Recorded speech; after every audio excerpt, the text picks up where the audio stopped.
and I'll hit, once I know that's happening, I'll hit the record, and then David, it'll be all you. You tell me when, baby. Okay.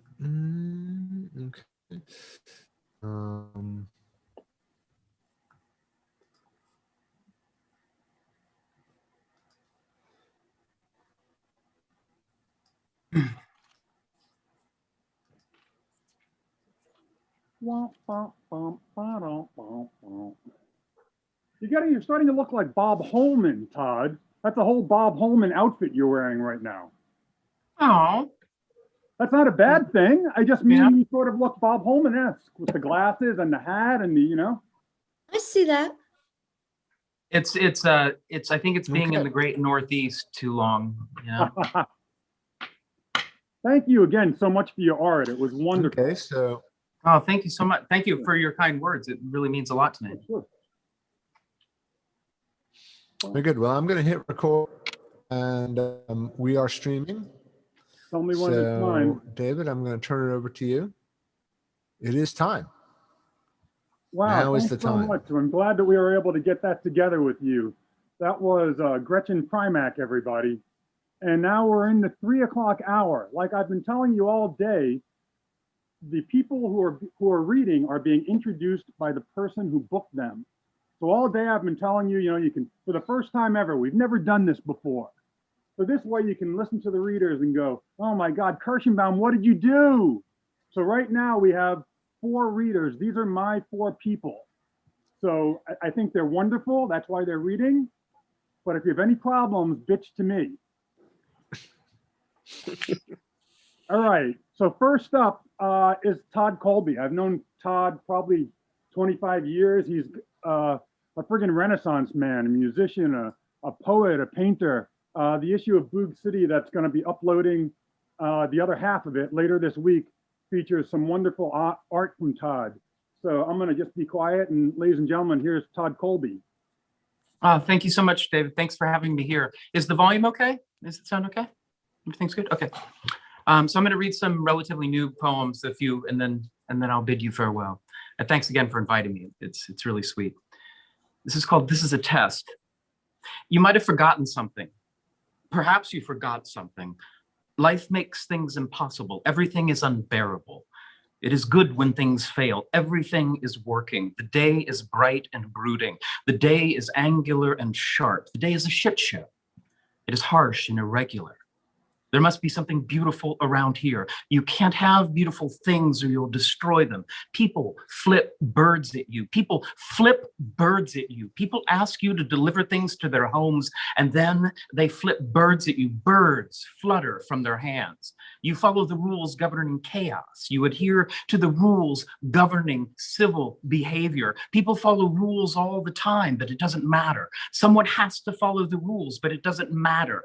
I can see everything that's clear now. I can see everything that is clear now. Everything is clear. Everything is perfectly clear. What I see is everything here, and it's perfectly clear. Your ears and your fingers are shriveled from soaking in the light. Your fingers are shriveled. Your fingers are soaking in the light. Can you see I'm writing and I'm waiting for you? I'm waiting for you in a room. Can you see that I'm waiting for you? And can you see that I'm waiting for you in a room? I'm waiting for you in a room. I assume you understand where I am.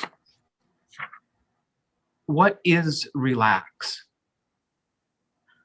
Once a life, people age a lifetime. A line is a gesture with a brush. Light fatness is born of the earth. Glitch electronica is a thing. My body is a comedy. There's something I can imagine listening to. I can imagine. There's something I can imagine listening to. There's something that I can imagine listening to with a powdered wig. There's something. There is something. There's something. There's something about attaching euphoria to a nerve. There's something about attaching euphoria to a nerve as a way to get things done. Turn the treble in the room up for room tone. Turn the treble in the room up for room tone. Clear my throat. Clear my throat. Cool my jets. Just cool my jets. Plastic on plastic. A cascade of charming incidents while the guest makes his last gasp.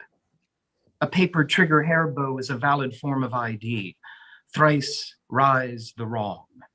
There is freedom in hot pink cold medicine.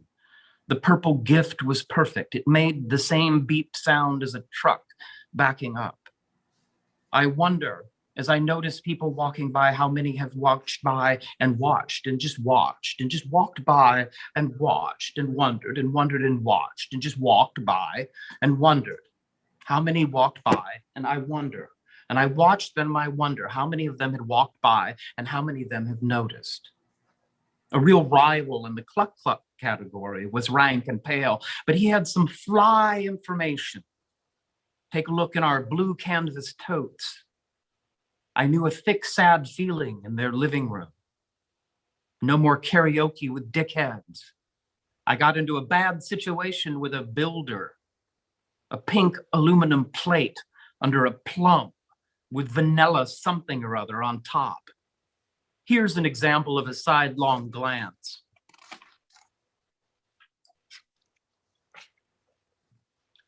Country caffeine. There's a joy and despair in being alive. My in-depth study of what happens when we die came up with nothing, zilch, nada. A painting isn't one thing or another, casting about for an off-ramp. Friday, warm to middling. A cement truck idles out front, ambient color fields, and then I listen to the glisten of all the things that have ever happened most. I'm like, what is it? Repurposed decay. The fairness question is complicated, just like love and understanding what I intend to do and what happens next. God the tiger needs chemical works. The pair are pictured sitting down, having some chill time with wine. This is, and the end of all the beginnings is in this. This is inside. This is in the beginning, is the beginning in the end. Let me get them for you, both the beginning and the end. Let me get them for you. They are, you know, dangerously longing. A large boulder the size of a small boulder. A sea snail made its way into my knee overnight. All it takes is a glimpse of blacked out light. Someone comes in and plays the trumpet. I accidentally ate my enemy's lunch today. 11D3, if I were writing copy for a sleep app, is there anything you'd like me to include? A trident gum stick, white edibles, edible root vegetable, muffin, the superstition in every room. Any chance we could chat about positive and negative space? In particular, I'd like to hear your thoughts on the use of metallic silver and vat orange. It is the desire to be whole that pollutes the time-space ring we're in now. Not that I'm counting, but do you have a slight case of sadism? Older versions of my friends appear all the time. A sunset the same color as ghee butter. It was my turn to do lake patrol, so I guided myself up by the moon. Little did I know I'd become a vandal and do these culprit thick sets. And once you lose a connection to power, people stop wanting things to destroy. A wordless gesture like giving finger or shaving a star into the crown of your head. The system of being alive means you're in a system. Thrust through, and then curtains. Lucite sunrise while we're thinking about Lucretius. People are weirdos. Start something new on an old office chair. And I'm going to end with this poem called Serious Question. Do people in modern times get punished for fighting for the dead? The head controls the body in the case of being physical. The acrid matte tang of paper on toner. Who knew the 8th grade lunchroom was the key to life? The freak with the green umbrella is Ajax. You could not have played this out any better than you did. Frightening is synonymous with perfect now. The cure was bird shows and Xanax, a whistle, a horn from a car, a light, little, light, low, light breeze from the humming fan. That beautiful moment when I imagined my head weighing almost nothing and lifting my body up. I was just remembering how you used to say, if it's not one thing, it's another. And I never knew what you meant, but now I do. Thank you so much. Oh man, that was great. Oh my. That was Todd Colby, everybody. Thanks, Todd. I could hear Todd read forever and ever. All right, everybody. So next up is Dylan Krieger. Dylan is a pretty damn prolific poet and arguably the best poet social media follow around. Here's Dylan Krieger. Well, that is high praise. Thank you for that. And thank you for inviting me. And that's a tough act to follow. So thanks to Todd. I'm going to go ahead and just introduce, I have a proofing copy of my new book that's coming out April 13th from 1111 Press. It's called Soft Focus Slaughterhouse. And it's my first attempt at writing about my chronic pain condition. So I'm just going to read a few poems from that and then pass along the buck again. So thank you for having me again. This is called Bedside Mechanic. Step-by-step instructions for dummies. How to fix your chronically sick significant other. Mash your sense organs into their lap. Act sad. Puff out your chest to demonstrate you are the single most melancholy mammal in Indiana, Louisiana, what have you. Watch the petty waft of competition soothe their aching muscles. Pass a bus station and sigh like you will never see the world's wonders. Learn how to make their favorite meals paleo, vegan, soy-free. The doctors will demand it sooner or later, but be patient. You have your whole lives to hate this game, not the player. Savor the mundane safety of movie night, sexy time, special occasions unsullied by hyperventilation through clenched teeth, the numbing powers of alcohol and marijuana, the all too often impossible foreplay in public, distraction by train track, childlike mischief on rooftops. Stop me if this is too much. I just want someone to care enough to drop me off a cliff and let the stormy weather parachute my dress into a poultice for my nervous system's pulsating unrest. Is that too much to ask? After the rains pass, I promise we'll kiss as if it's painless, and I'll whisper to the western wind, who mended me with only a socket wrench and a high-flying trapeze. This is called Passive Fascism. Everyone can hear me well, right? Good, okay. This one's more about family stuff. So the book is not just about chronic pain, but just how it impacts relationships. While mom and dad slow clap Fox News, the slinky from last Christmas finally makes it to the basement, and my sister and I strike matches in what we once called the coal room, but nothing combusts like it's supposed to. The word divorce twinkles but fizzles out on our lips, and we begin naming all the elephants piling up behind the fridge. I'm against violence, but the urge to eye for an eye grown-ups who abuse power is a bitch. 86, the taste of concussion. I'm glad I no longer remember what we were told we'd wronged or broken. Something about crying over a non-physical malady. Well, here it is, mommy. Dislocation between the ophthalmic and mandible. Bet it matches the curve of your palm under a microscope. Step right up to the bone show. Be my guest. It isn't pretty. How I live attracts ants under the spotlight to be extinguished with their twitchy little limbs.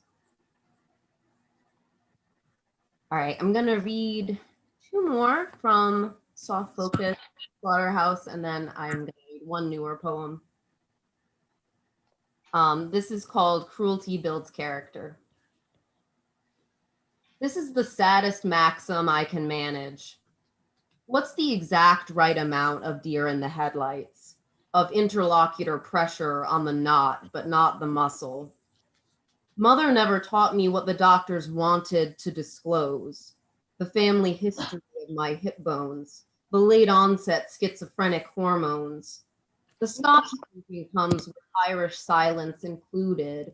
I'm not sure if I've ever met anyone I would call well-adjusted, but if such a thing exists, it comes with fewer addictions and flying. The hardship is what holds us hostage in or out of the hospital, hopscotching in circles forever, behind the times, perhaps, but ahead of the apocalypse. Too cagey to get close to anyone but a chainsaw and a crystal ball. All I'm saying is I know it's problematic, but I find damage attractive. So yes, it sucks to suffer, but would the soft fur of suburbia be preferable? I'm not actually as sure as you might figure.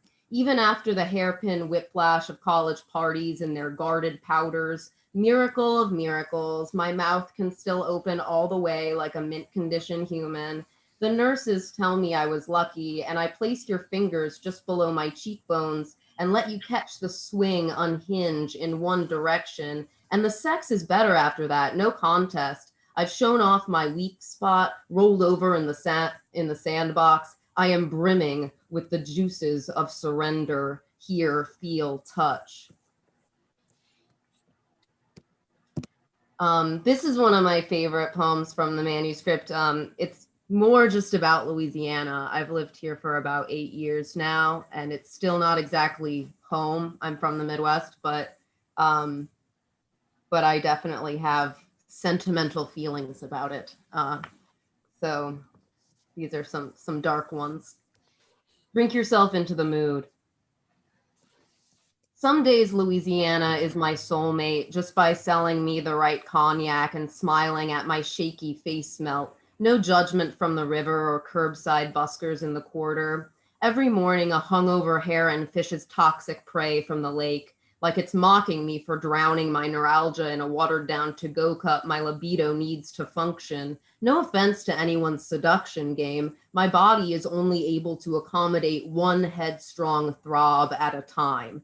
The suicidal or the second kind, pleasure survival or the death drive. But somehow when you choke me tight enough, my fright combines them, full-on phobia fetishists, and we laugh late into the night at the flimsiness of intracellular life, admire our respective viruses for shouldering the next extinction-triggered takeover. Maybe they never saw us coming, but we did. Over and over the arm of the sofa, a poorly upholstered token of affection for happy hour drink specials and the bareback danger of your roommate getting home any minute. I'll miss that black bayou inside you, but by dawn, the awful birds returning will remind my jaw to jumpstart its hurting, and everything will trickle back to normal between the gulf and my outpouring of murky mass-produced daiquiris, between the secrecy of my disease and everyone I wish would touch me at the shoreline, deep in the duckweed, where I can't scream. And I'm gonna end on a less conventional note. I had this poem printed on a pillow for my boyfriend, and I'm gonna read that to close. And thank you again for having me. This is from a more recent manuscript that I called No One is Daddy. It hasn't been placed yet, but this poem is called The Drop Off. I'm gonna try my best to read off of this pillow, but forgive me if I stumble. In the morning we'll get married, but tonight we can't be bothered. Pandemic parties rage down the block. We've given up on alarm clocks, stay awake talking what happens to art when Mars is an Aries and the entire galaxy is misgendered. No one is daddy. It's just a game we play in bed, deep under cover, undetected by interlopers. I dig through the trash for the last flower left, something I forgot to press between pages until it made a dent. I've walked this far before to the edge of the cliff, but never so confident to stay barefoot the whole way in pine needles and snowdrifts. Never assembled like this, with the machinery of dead empires threaded into my extremities. Impact will be everything, including pain, including painless. 100 seconds to midnight, and 27 million later, here we hunker, still awaiting the lightning worth bracing for, against each other. bonus round for being human, and we waste it like the rest. Except now we see the end, the drop off, and I trust you not to flinch. Thank you again. Thanks, Dylan. That pillow is the sweetest motherfucking thing ever. Thanks. I just think it's great. Jeez, it's really neat. All right. So next up, what can I tell you? Boog started doing chapbooks in August of 1991. Little micro mini looking like composition notebook book, first 7. And then we did an anthology called Zospel, an anthology of sex poetry and prose. And a bunch of the money we raised from that went to Art and Understanding. It's now called A&U, I think. It's an AIDS journal. Anyway, so for that reading, which was our first big group reading, I thought, and my co-editor thought, wouldn't it be cool if we didn't give an order for the reading, didn't tell anybody, when they're going to read, and we would just call your name. And it's an anthology of sex poetry and prose called Zospel. And Mary Panza was known as the sex poet in Albany. So after a few poems, he goes, "I'm reading last, aren't I?" And I like, "Yeah, you're reading last." So anyway, you're not reading last today, Mary. It's okay. Very excited, everyone. Mary Panza predates Boog, which is pretty awesome. And she's a great poet. So here you go, Mary Panza. Thank you. Thank you so much for including me. I really appreciate it. I don't know if I'm the sex poet of Albany anymore. I'm a little long in the tooth for that, but I still do write. So here we go. This I wrote last year as I was trying to get unemployment, and I'm dyslexic. I'm really dyslexic. So forms are like a nightmare for me. So this was pretty much as I'm on the brink of a nervous breakdown, trying to get through to unemployment. A dyslexic pandemic. Fat, old, dyslexic. As a point of fact. Not so much upset about the fat or even the old. Dyslexia haunts today. Filling out forms, questions with numbers and calculations, dry runs with forms, adding this line, subtracting from that line, needing to alleviate anxiety, having to look up the spelling of alleviate, people younger, faster, smarter, feeble-minded, having to look up the spelling again of feeble-minded, missing the ghosts of a month ago. I'm still a solid hustler for money. It comes down to a phone call and a faxing and a scanning. The endless calling, not just enough to get through. I start to part my hair on the other side. I want to get used to being uncomfortable because this new normal is mostly uncomfortable. A different part, a fat ass, wondering if the correct box is checked and getting on with life. Those black and white photos, the lights were on. We were all alive in a new world. She wore a form-fitting dress. She was skinny and flat-chested. And if you looked fast, you thought she was a boy. Having a cigarette outside a cocktail lounge next to a pizzeria. Short, form-fitting dress with thigh-high boots. She was fabulous to see. Dinner and dancing and messy curly hair in black and white when things were fun. Before the mundane revolution and tourism took her last cigarette. Men still had hairy chests. There were so many happy memories, yellow cabs and cocktails, being part of the new world, first and foremost. One last puff before she heads back in, tells the dog to get off the blanket she just washed and folded, spots a glimpse of herself in the mirror as she used to be, and then realizes she's in the mood for tacos. Zen and the art of up yours. I've never understood that old joke about the Buddhist and the hot dog vendor. When asked what the Buddhist will have, he says, one with everything. Shouldn't the question be worded differently? Not what you will have, but what you will be. Is it stupid to assume the Buddhist would want to be one with a swamp dog with onions, kraut, and mustard? I mean, it would be delicious, but it would smell bad. The joke seemed arrogant to begin with, almost as arrogant as the pseudo-intellectual telling the joke. What makes you think the universe wants to be one with your sorry ass? And another thing, try leaving the comedy to the professionals. No one escapes the art of being a person. I don't sleep. 5 alarms go off at the same time and I still don't get out of bed. I tool around Facebook to see who has it better than me, and it seems to be everyone. Am I on Facebook to avoid Twitter? I don't get it. I'm driving to work and I need a new toothbrush. I'm broke except for this $50 bill, and I don't want to break a $50 bill for a $2 toothbrush. Is fluoride bad for you? When did I give up sex and travel and gluten, and why? I used to wear my credit score like a stigmata. Now I can't remember when my bills are due.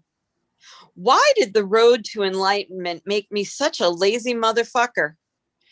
I have to go to work with bad breath, and I'll use the crappy old toothbrush and the toothpaste with fluoride, and I will keep my fingers crossed for another day. This next one is about an old boyfriend of mine, my first actual boyfriend, who about 2 years ago I heard had committed suicide. Parked cars. Sitting on the stoop, I was unaware I was being admired by a boy in the window across the street in the apartment above the barber shop. He would break my heart years before I broke him. Sitting on the stoop, waiting for my friends to get me in a K car, I was unaware of what was to become for that boy and me. His family, my family, the hospital stay. I was too young for him in the beginning and just too old in the end. See, I was just sitting on the stoop, looking to the corner for a K car. For my friends, I just wanted to get off the stoop and go somewhere, anywhere. January, midnight, 33 years later, a text I waited until daylight to look at. What were you thinking? I cursed you up and down, and sometimes I still do. But for you, I will remain that girl on the stoop you admired from a window in the apartment above the barber shop across the street. She asked me how to walk in high heels. We don't, I told her. We are barefoot people. The summer I was 13 was a blur to me now. I had mono and I can't remember anything except going to sleep early in July, waking up for some orange juice, and going back to sleep till the middle of August. I can't remember being tired for weeks. I did want to show off my 30-pound weight loss to the kids on my block. Hindsight being 2020, I should have stayed on the couch with my mother close by. We should have watched what Erica Kane was up to on that particular day. We should have talked about what was really happening around us. We should have had an exit strategy that didn't involve Valium or Carlo Rossi. We should have done a lot of things we weren't allowed to do. He was sick of me being sick. He thought it was a ploy for not getting a summer job. The man who called himself my father was a real bastard. He comes to me now in the form of saltines and milk. It was a dessert of poor growing up. My daughter is fascinated with saltines. She tells me they're good in milk. I spit between my index finger and my middle finger. It was a gesture taught to me by a book. He's blind on the other side, but still manages to get a dig at me. He was a bastard. My daughter is outside in the summer. She swims and plays and smiles as much as a 13-year-old thinks is cool. She takes tennis lessons and she is smart and proud. I will pray she never has to fall asleep to escape, only to wake up still sleepy. We don't wear high heels, honey. We are barefoot people. And I'm going to end with this one. And again, thank you guys so much for having me. Roofing and the art of the kiss. Shiver at the thought of making it right. Blinking lights and babbling girls. Ghosts snort Vicodin with the reality star of the moment. Tattooed. No names. They have gone beyond names. They're just stereotypes. Faces on vintage t-shirts. Cartoons. Bullshit. It is time to crash and burn. Start over. Rebuild this identity crisis. The things you do. The empty life of nothing. A Jehovah's Witness walks into the fog. I turn my lights on. I sense the punchline coming. Thank you guys so much. Thank you. That was Mary Panza, everybody. Thanks, Mary. Thank you. Let's see, who do we have next? We have Daisy Wake. Daisy Wake's a wonderful linoleum block artist who has contributed work to many Boog efforts over the years, including a Robert Creeley broadside and the cover of an Ed Sanders chapbook. She used to put out one of my favorite zines in the 90s, The Curse, and she's a pretty damn wonderful storyteller. Here's Daisy Wake. Thank you very much. That was really nice of you, and it's really a pleasure to contribute and now to read. I've got two stories I'd like to read. One, it's funny, you know, when you read in a group, sometimes things overlap, and I really like Todd's looking picture, and I'm writing about my first boyfriend, the school reunion. So the lad in this picture did not go to my school. He went to Harlington School down Pinkwell Lane, and he used to gate crash our school discos. Remember gate crashing? He was friends with Martin Cox, the most beautiful boy at our school. Mandy Smith loved Martin Cox, and so did Mandy Turner, Martina Mooney, Caroline Pink, etc. I loved the gate crasher. He was the best dancer ever. We danced to Don't Leave Me This Way and Me and Mrs. Jones and Hey There Lonely Girl. I might walk home with Barry Hayward after hockey or chess and kiss forever in an underground car park near the EMI factory somewhere, but he wasn't half the dancer the gate crasher was. When I lived in New York around Thanksgiving, all my friends would invariably go back home to a different state to visit their families and go to their high school reunions. I used to tell everybody we don't do that in England. They would also ask, do you have Thanksgiving in England?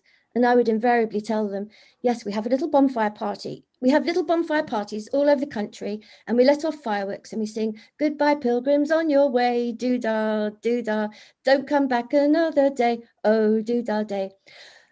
But this particular year, my younger brother, who went to the same school as me, was still living near our school, and he had to take his car to the mechanics, and he took the bus home.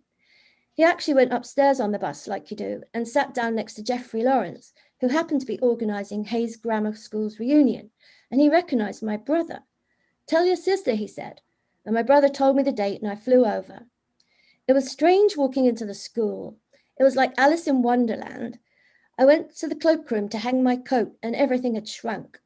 I went to the hall, and there was Mandy Smith talking to Martin Cox. There were photos and clusters of people chatting. Someone would walk up to me and say, remember me? And a little person in my body would go running down to the archive somewhere behind my solar plexus and then run up with the file. Found it. And I would remember, Gavin Winter, you burned down the bicycle sheds. Yes, it's me. There was a lot of that. Tim New, who had given everyone a massive life love bite at some party or other back in the day was now a psychiatric nurse. And he could tell your whole life story back to you if you drew a house, a snake, a tree, and something else. He used to have a motorbike. Now he drove a Honda, he told me. Georgina Meyering was there, who fancied our geography teacher. I so admired her. We went up Mount Snowdon in the snow in the winter for some school trip for some reason, and she decided to sit on her anorak and slide down the hill. She ended up breaking the ice of a little lake at the bottom, and the teacher, whose name will come back to me in a minute, rescued her. She was mortified. Janet Musselwhite was there too. I used to pretend to have met people on the weekend that she liked from Jackie Comic and say, and he signed this for you, and give her the poster from the middle of the magazine signed, to Janet Musselwhite, love David Cassidy, and to Janet Musselwhite, love Donny Osmond. Once I actually met Jim Lee from Slade at the bus stop near the EMI factory and got his real autograph. I didn't tell her I'd signed them. I felt stupid now. She was married with a few children. One was called David and one was called Jim. And I was about to say how lovely when the DJ played Hey There Lonely Girl and someone tapped my shoulder. Yes, he'd actually gate crashed our school reunion. Martin Cox took that photo. Barry Hayward was there. Apparently Barry Hayward had gone on to be the drummer in the Gary Glitter band, and he'd been all over the world. He kept dodging me. When I went to the tiny toilets by our old classroom, I noticed he was smoking outside, and I marched over and said, "What's the matter with you? Why won't you talk to me?" "I thought you'd be embarrassed to talk to me," he said. "No," I said. "Okay, then." We went back in. At the end, we all grouped up for a photo, and I felt Barry Hayward put his hand around my waist. But we had another quarter of an hour, and I got to dance with the gatecrasher again. I just found out a few days ago that gatecrasher went to work in Berlin and happened to be in the street with a handy sledgehammer and did his bit to bring the wall down.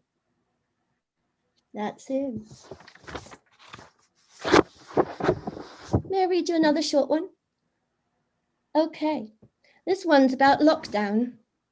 So lockdown. The first thing I remember, I was seeing the Spanish Steps in Rome, deserted. Then photos of Venice, returned to the Renaissance. I recall seeing a photo of a huge fish in the canal. I long to be there. When this lockdown is over, that's where I want to be. A short while ago, I noticed a webcam streaming live from Venice on YouTube, from Hotel Filou. The view is of a side canal to the Grand Canal. I was surprised to see the occasional vaporetto pass in the distance. Down below, there were two boats tethered and bobbing. People come onto the stage and cross the little bridge, passing a yellow house. In the top window of the yellow house, the lights from a TV flickered, which spoilt the Renaissance effect just a little, but it was comforting to see, actually. I went back morning after morning. Seagulls did a flyby. One morning, the sun on the water looked like a plane had dropped hundreds of little rose petals a few moments before. I went back evening after evening. One night it was spooky, misty, and foggy. One night it was raining. My computer came to the kitchen with me since it streams Italian music. I cooked pasta. Some mornings I would switch to the Rialto Bridge to see who got off the Vaporetto. Most often one person in jeans, which also spoiled the Renaissance effect just a little. I'll look up over my computer at the back gardens below from my London third floor window. People making breakfast. I've come to know them quite well. The lady who does yoga in her garden, the trampoline kids, the grandfather cutting flowers and taking them inside. When it snowed in New York, I went to Bryant Park webcam. I stopped long enough to watch a tall man with his small child lift a second snowball on top to complete a snowman. I came back later to see someone build a friend for it in the evening. The next morning, people took selfies with the snowman. The third day, it was pushed over. I missed that. I watched the morning skaters come on the ice in the dark after the ice had been cleaned at the same time that a man with a broom pulled the snow off the shed in the foreground, people walking dogs wearing masks. I went to Geneva and saw skaters there. The snow on the ski slopes in Austria pristine and the cable cars running empty. A boat left the harbor in Rotterdam. Finland's ski slopes had a dark sky. I've yet to catch the Borealis, and I can't say which day was which. One day I went to see my friend who has a child who is 9 and gifted on a flight simulator game. He can take off and land in any airport in the world in real time. His dad has 2 large leather chairs, and sitting watching, I felt like I was in first class. Where would you like to go? Asked Claude, that's his son's name. Venice, I said. And did you know there are 2 airports in Venice? I'm familiar with Marco Polo, but we took off from San Nicola Airport, green and lush. It was heavenly. This afternoon, I've got no particular place to go. I've just had a cup of coffee. I'm now looking at this screen, this Zoom window, to you. The world turns. You could be anywhere in the world. Thank you. Daisy, thank you so much. It's yeah, it used to be a wonderful thing to go around New York City and you'd go into the front of a nutrition store or a bodega, and there will be Daisy's zine, The Curse. It was really a majestic thing. Daisy was putting out The Curse. There you go, right there. Spike Drusho was putting out Murtaugh, a baseball zine named after the old Pirates manager, Danny Murtaugh. And Boog was putting out Man Alive. So anyway, next up, we got some films curated by my friend Matt Cohn, who I've known for a good long time, since back when Soft Skull did a chap of his in the early, let's say around 94. So anyway, Matt is going to be on the video curating and showing some films. So here they go.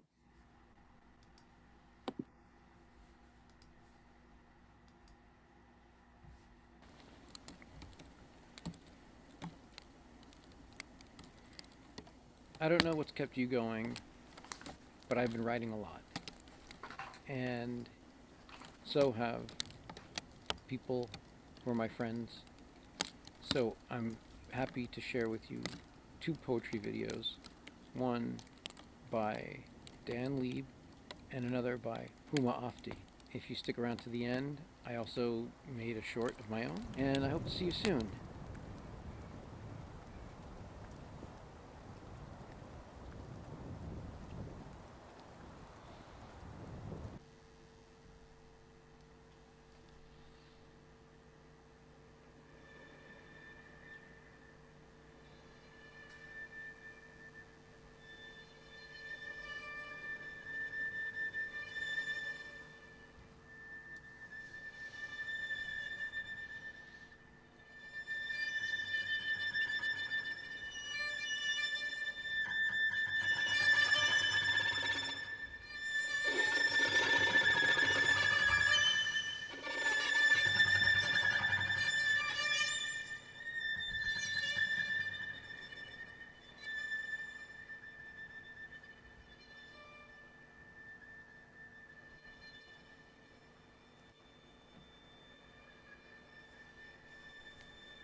Are we sending each other signals in different ways today than we did before?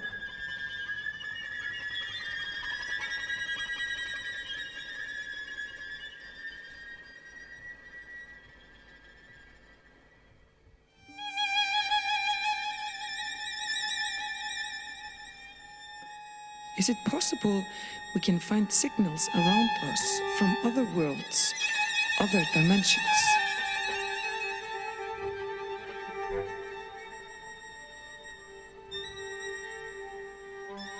You can read formations of clouds depending on the mood you're in.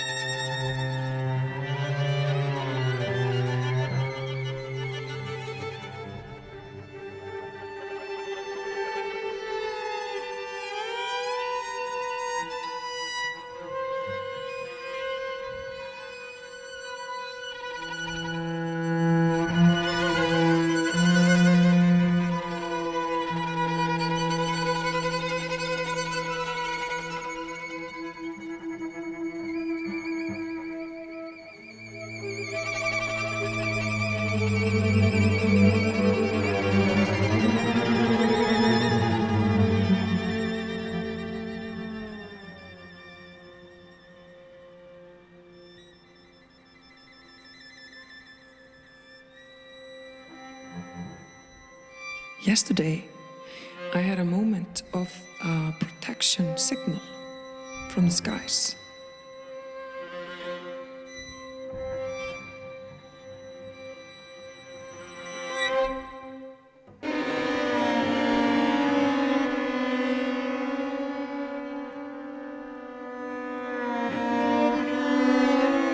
Is it possible we are sending each other signals in different ways today than we did before?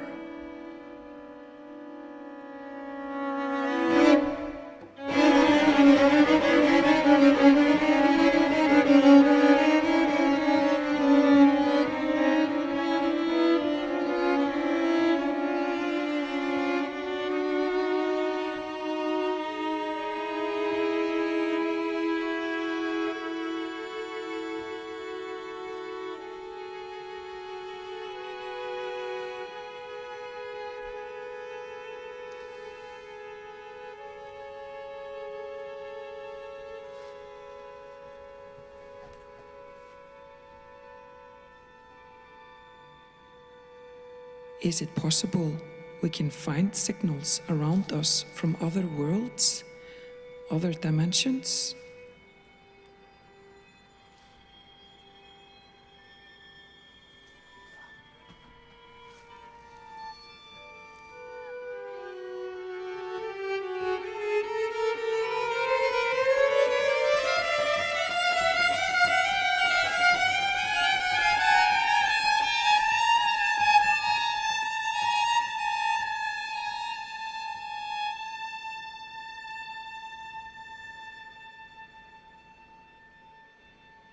You can read formations of clouds depending on the mood you are in.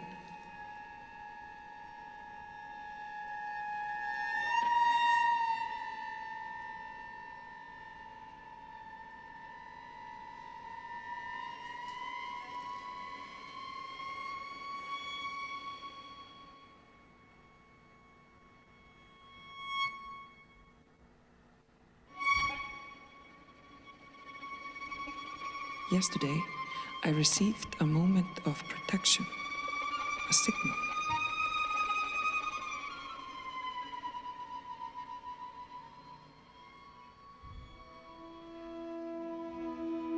And I asked myself, does a space influence you?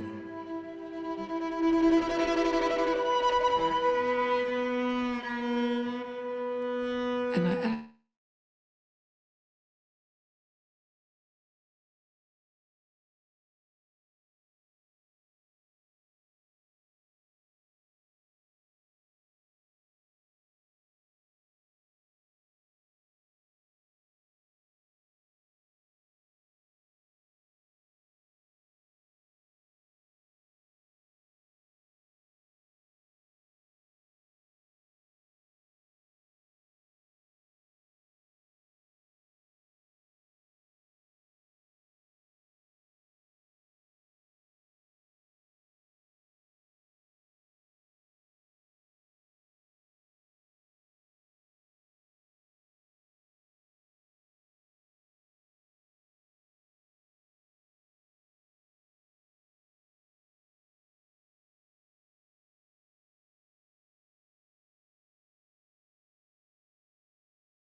Hey, everybody, we're just having a little technical difficulties. We'll get Mr. John Mulrooney getting everything back together in a moment. What can I tell you? When I always say, whenever I write a note thanking everyone about the festival, because it's a lot of work. A lot of people help make this happen, from the participants to the curators. I always end it saying, next up is, because, as any good curator or prolific curator or somebody who likes to do this all the time, you get other fests together. You have them in your mind. So Welcome to Boog City 15 is going to be Friday, September 24th through Sunday, September 26th. There'll be our 15th Fall Festival to go along with these past 8 midwinter President's Day festivals. And for that festival, we're going to kick it off with our Classic Albums Live series, performing the only album we've ever done more than once, Nirvana Nevermind, for its 4th time on the occasion of the 30th anniversary of its release. We opened the series, the Classic Album series, 19 years ago at the Knitting Factory with Nevermind. And then we played it a few years later when we had a show where we did all 3 Nirvana studio albums back to back to back at Cake Shop, the much lamented missed Cake Shop. And then after that, we did it at Sidewalk Cafe with the string quartet rock band, the Tet Offensive, playing the entire album. So this will be our 4th crack at Nevermind, and we're really excited to do it. It's going to be booked by Todd Karlstrom, who is our music booker for this festival and has done a lot of bookings for Boog in the past. And we're really excited about that. Let's see, I got a message over here. Let's take a peek. They're trying to figure out what's going on. All right. What else can I tell you here? Because the festival is going on, I tried out the Zoom festivals. We did them, we did the first one for a day, like 5 hours in December. I added maybe another hour to this one. And I got a little bit antsy because normally when we do these festivals, we do a minimum of 3 days and we've done as many as 7 days. So I really wasn't, however much I'm loving today, I wanted us to do more. So we decided to do a 3-day festival for the fall to inch up. So that'll be great. We'll have more Poets Theater. We'll have more poets, more bookers, a whole lot of fun stuff. I'm really excited for the fall. Let's see what we got here. Oh no, what's going on? Oh no, isn't there? I am the host now, it seems. Oh, Eric, you there? All right. John Mulrooney. Yes. It's yours, baby. Take it. Okay. I'm going to start us right about where we were. Yeah, do that. Yep. Sorry about that at all. We're starting to get our winter storm up here. Let me share the screen, share the sound.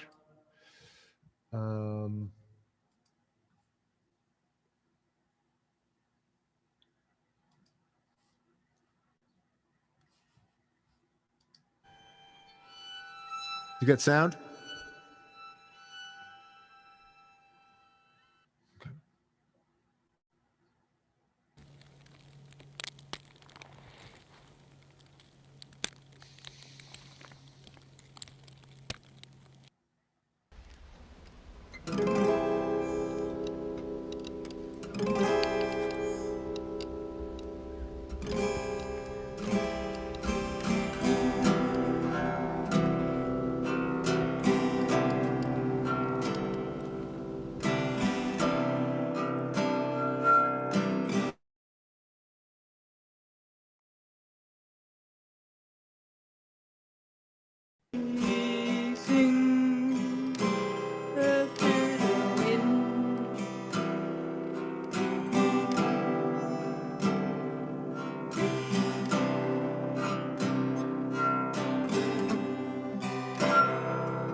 resurgence, the dripping,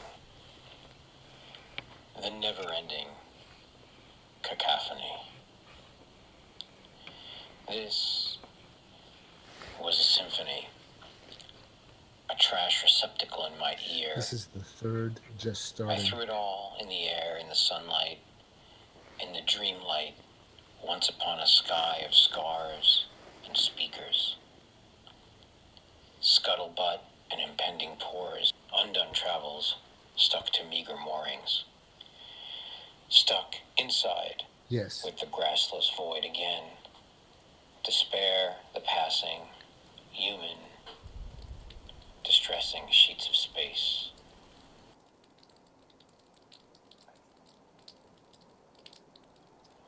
What did I stop? Why did I stop? Endless packages of icicles untouched by time and ever ready to disappear. I don't know why I tried. I don't know what died.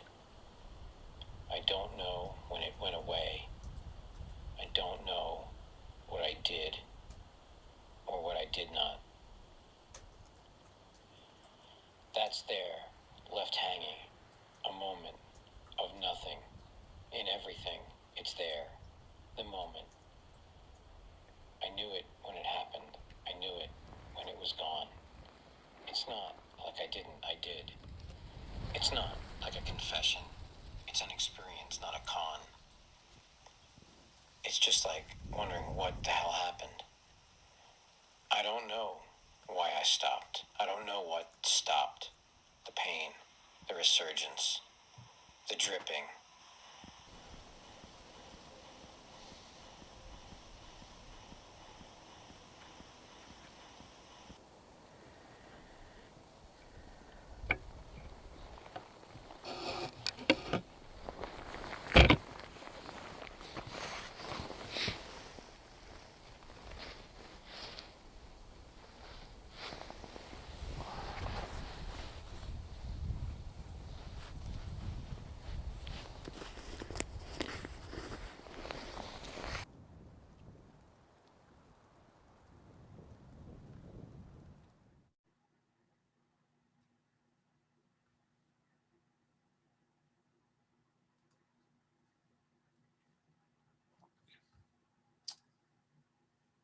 So yeah, that was some really wonderful stuff, but we just wanted to apologize for the technical difficulties, and we'd like to go back and review the first video from that set.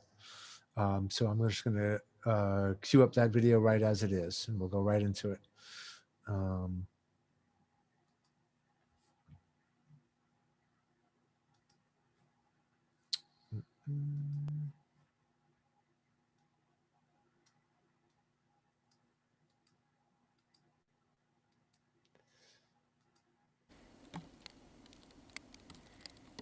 I don't know what's kept you going, but I've been writing a lot. And so have people who are my friends. So I'm happy to share with you 2 poetry videos. One by Dan Lieb and another by Huma Afti. If you stick around to the end, I also made a short of my own, and I hope to see you soon.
Are we sending each other signals in different ways today.